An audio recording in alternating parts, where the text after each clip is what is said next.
So according to the text line, the moon looks really cool outside right now. I haven't.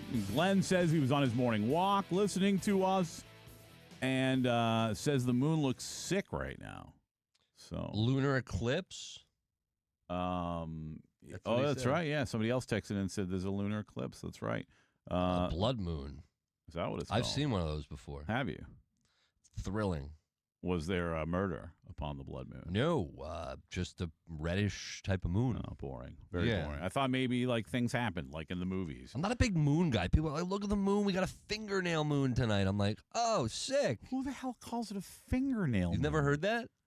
No, crescent moon, which is what I imagine they mean, right? Yeah. Fingernail.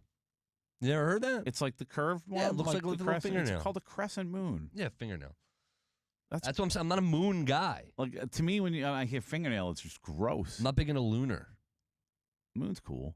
Apparently, it's fairly cool this morning. If you're outside, I guess take a look. That's what the text line's telling us that. And Walt the Guard, man, try to put a thought together. We're losing you over here. So the question tonight, if you're going to put a thought together for the Tampa Bay Rays, and tonight is the first of 3. There are going to be 2 more coming up as well. Tonight's is over at Hillsborough Community College, and what it is, it's the first of 3 community engagement sessions for the Tampa Bay Rays. I want to be first of 3 now. They're going to actually add additional dates, so there will be plenty of community engagement sessions. But there's 3 on the books right now for this from tonight and the next week. So what you're telling us is there will be hundreds. There will be a lot. I don't know about hundreds, but there will be a lot. Listen, it's important because 3 is, from what I can think of, when it comes to actually engaging the community in this type of thing, 3 more than Stu Sternberg did, from my memory.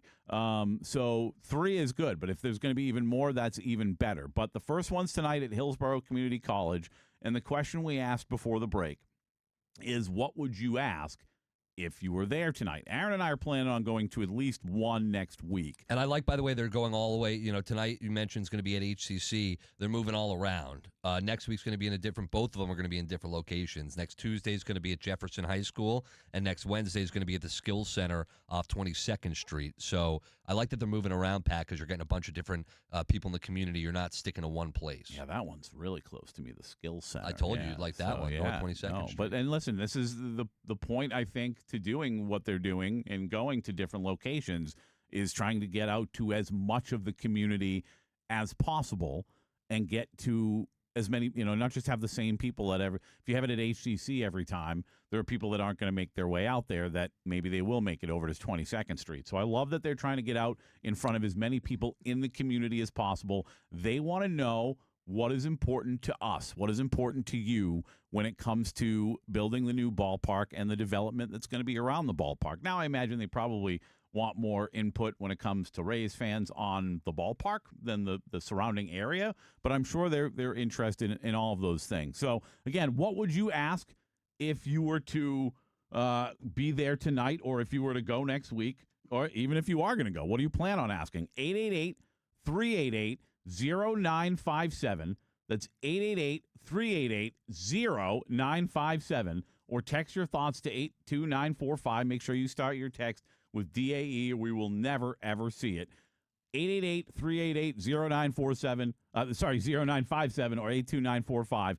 I would say for me, and if I was going to be there tonight, the first thing that I want to know, and I think a lot of Rays fans want to know, is, we've heard the comments before about we wrote a big check to buy the team, and we're prepared to write another big check when it comes to building the ballpark.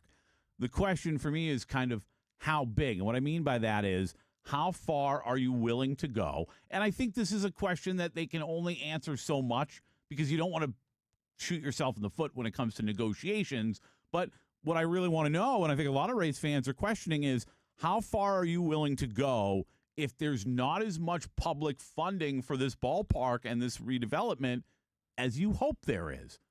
And that's a massive question. And again, one I think is difficult for them to answer. And that's why I disagree with you when you said you think a lot of it's going to be kind of geared towards what the ballpark's going to look like in these engagement sessions. I disagree. I think it's the opposite. Like you just said, a lot of it's going to depend on, or could depend on, the development and the redevelopment of that area and turning it into a transformational part of Tampa where people are going. It's a destination. So I think a lot of the I think question, they've got a lot of plans already when it comes to that, though. but I think they want to find out what's going to, for sure, they can have plans, but what's the point of this engagement session? To reach out to the community. What do you want to see?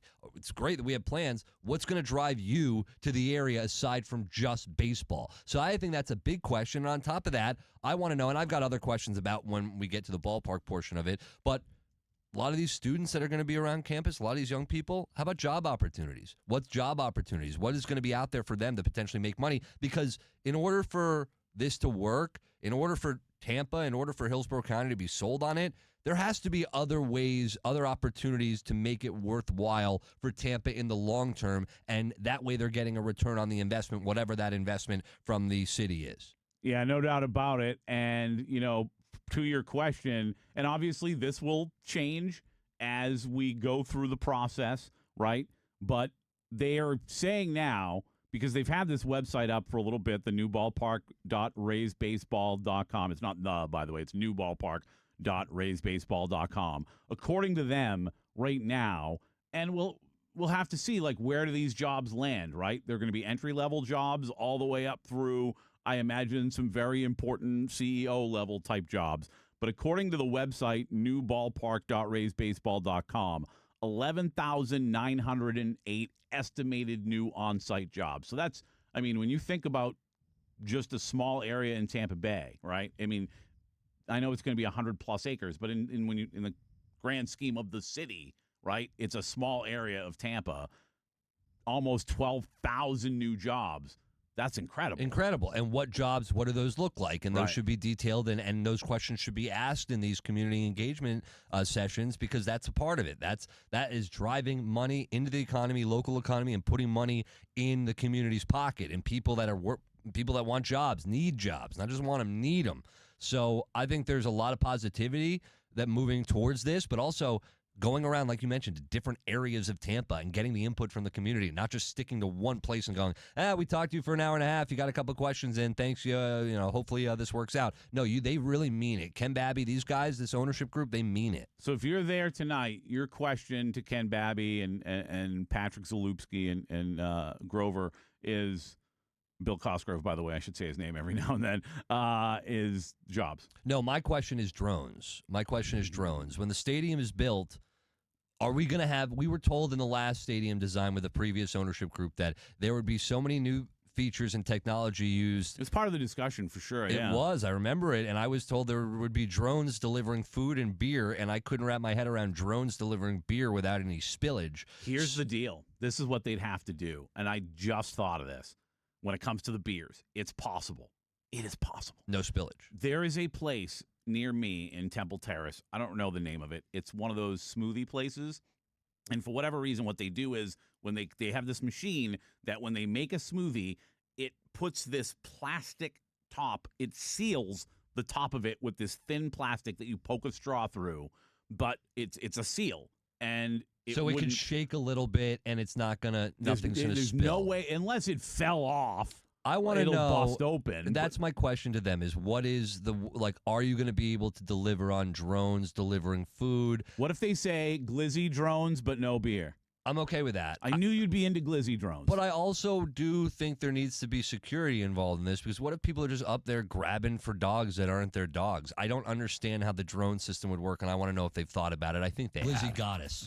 I think you God. have to expect that people coming to a baseball game are going to conduct themselves as adults. That's hilarious. Listen, That's hilarious. how many games have you been to where the hot dog gets handed down from the beer gets handed down from the end of the row? Somebody in the middle of that row could just jump up and steal the beer and run or whatever. Yeah, but that's a row beer. Somebody is going to see that hot dog flying overhead in the drone. They're just going to be drunk, and they're going to go, I'm grabbing that hot dog. I thought it was my drone dog.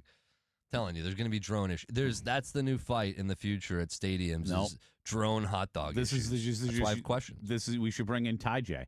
Ty J knows all about drones. Ty J Armstrong, who used to play for the Bucks, he's a drone guy now. But no, what they can do is it stays high enough that you can't reach it. and then it just comes down right over the seat.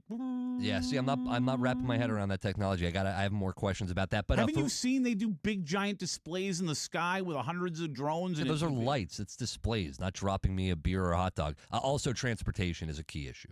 The point. My questions are transportation. I know it. My real question. The point, Aaron, though, when it comes to the drone being able to drop it down on a specific seat, obviously, if it